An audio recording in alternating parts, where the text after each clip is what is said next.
All children are born with a soft spot on their head. Even you were. It is an undeveloped mark on a baby's head and contains no bone in place of the skull surrounding it. When a child grows, the soft spot, as it is called, will eventually go away, and this wasn't the case for my little brother. I wasn't happy, even though everyone else was ecstatic. When my baby brother was conceived, all the attention vested in me had been transferred to his soon-to-be arrival. It angered me and frustrated me to see them pull the attention away from me. Though I was only 7 at the time, I felt major emotions of hatred already towards my little brother, who hadn't even been born yet. Leading up to his birth, I only became more and more irritated. On a daily basis, my parents ignored my performance in school, didn't manage to find time to speak to me, and couldn't set aside a specific mealtime to eat together. And they only severed their ties with me, and only drew themselves at a further and further distance every day. By the time my mother's water had broken and my father had left with her, I felt very little connection to these people. They, of course, hired a babysitter who seemed to express just as little care for me as my parents did. By this time, I was independent enough to feed myself and to clean up after my own messes, things that my parents were obviously incapable of doing. For months, my irritation had built up and grown. Every day, my father had shown more and more sloth, and my mother only spent more time than ever indulging in herself. Both of them had utterly sickened me, and all of it stemmed from their new highly anticipated baby. They didn't know it, but I watched them. I watched my parents every day, and noticed how much they began to change from one civil child. Interesting, I thought, how something not even alive had issued so much conflict. My parents soon bust through the doors with their beloved newborn. My mother held the child high in her hands with a look of joy and love in her eyes. My father greeted my new brother with a stretching grin across his face. I could see newfound happiness in their eyes that before had seemed impossible to obtain. And, for once, again my parents were overjoyed. And this really bothered me.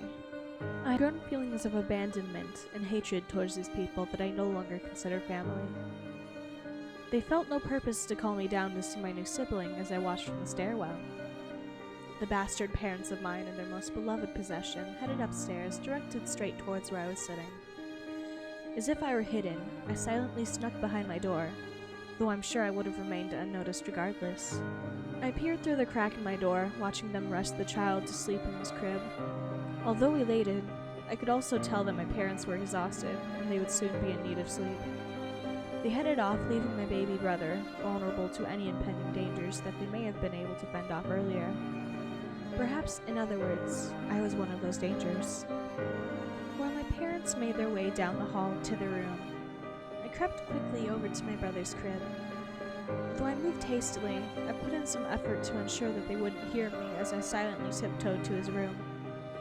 I gazed over his bed, the crib he lied in left him entirely helpless to me. He had no defense up, any protection from my doings. I felt powerful at this moment, as if I had taken complete control and finally would be able to have an impact. Suspiciously scanning around the room to ensure no one else was watching me, I stretched my hands down to the crib. My sleeping brother, just inches away from my hands, seemed almost motionless. When I finally had reached him, I felt the warmth of him, almost illuminating as I watched his stomach fill with air and exhale. I held the child high in front of me as he still remained trapped in a slumber. I watched in interest as his heart pulsated, and I could so the rising and falling of his chest. However, when I peered closer, I noticed his chest wasn't the only thing pulsating. I saw a lump near the back of his head. It grew and then shrunk, and continued to do so.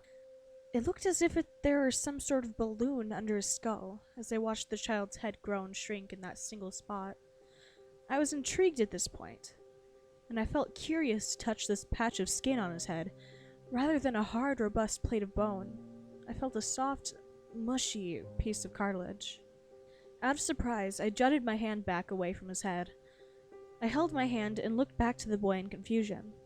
Still sleeping, I attempted once again to feel a soft spot of flesh. The hole in his head that I had just discovered was his soft spot. As I explained earlier, he differed from other children. His soft spot never went away, and I was the one to thank for it. Since that night, I had continuously paid my brother a nightly visit to study the spot on his head. Rather than this, other routines remained the same. My parents treated me as if I didn't exist. My brother was the focal point of everyone, and I only grew more indifferent to him. With the exception, of course, being my brother. In fact, all my attention was invested in him. Not because I cared for him, or liked spending time with him, but it was merely due to that intriguing soft spot. I played with the mushed piece of cartilage every night, almost to the point of experimentation. My brother never cried, nor, oddly, never woke. To my surprise, no one had figured to this point what I had been doing. Months passed, my brother's soft spot began to bone. I wouldn't allow this to happen at all. I panicked as soon as I began testing things on a soft spot, only to see that a thin crust of skull began to grow over it. I used the hole in this brain as an entry point for my experimentations. Now that it was fading, I would have no such chance. In the middle of the night, when I made my routine trip to my brother's room, rather than simply planning for experiments, I brought tools with me. I held a tiny yet capable small metal hammer. Looking into my brother's head, I was sure now that I would wake him. I left the room and gathered duct tape. Covering his mouth, I wrapped several rolls around his tiny head, making it impossible to speak.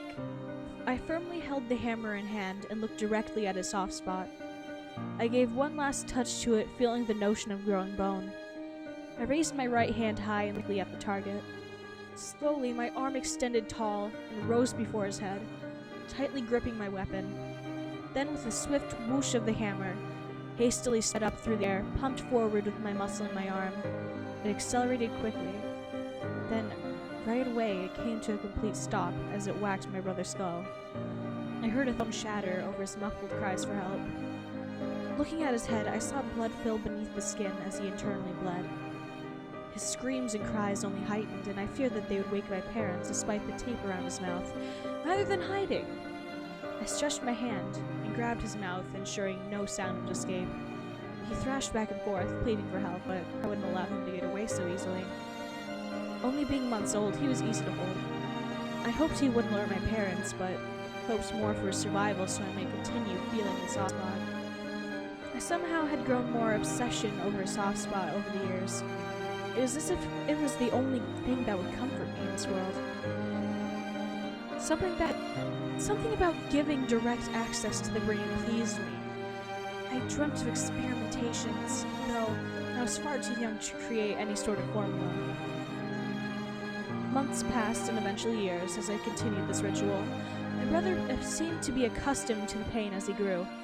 Each time I smashed growing tissue to his skull, and he appeared to suffer less and less agony. By the time I reached my docilence, he had no ability to speak, and my parents believed he was mentally challenged, though I knew exactly why his brain hadn't worked. My parents still expressed equal, if not more, indifference towards me than before. My feelings for them had drastically changed. I didn't feel indifferent towards them. I now resented them. I held strong hatred towards them for their lack of presence in my life. The next night, my baby brother wouldn't be the only one in the family with a soft spot. I sluggishly meandered my way down the creaky hall that led to my parents' room. After paying the routinely visit to my brother, I stretched my limbs into the crack of their doorway. Making as little sound as possible, I entered their bedroom. Filled with the echoing sounds of my father's yawning, I stood before their bed. I held an unbroken gaze at them now, while I still had my hammer in hand. The same hammer I cracked my brother's skull with now lay inches behind my father's. Just as before, I pulled my arm back. I locked it in position, grasped it firmly, and pushed it down full throttle. When it smashed my father's head, his yawn morphed into a resounding yelp. Quickly, I repeated the process. I smashed and smashed his skull repeatedly with the hammer, bashing into his cranium. His screams soon halted. His brains lay splattered around the bed, and the shell of his head rested in shattered pieces around it either. Thick, sticky plasma spewed from the rest of what was left from his head.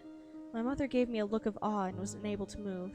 I analyzed a look of terror within her. Approaching her, I held my hammer in hand. My hands were now soggy, drenched in blood. I did not change the direction of my eyes. I fixated them solely on her. I raised my hammer, slowly and steadily. I once again released it with full rain on her skull. Both of my parents died that night. I, of course, fled my home, regrettably leaving my brother behind.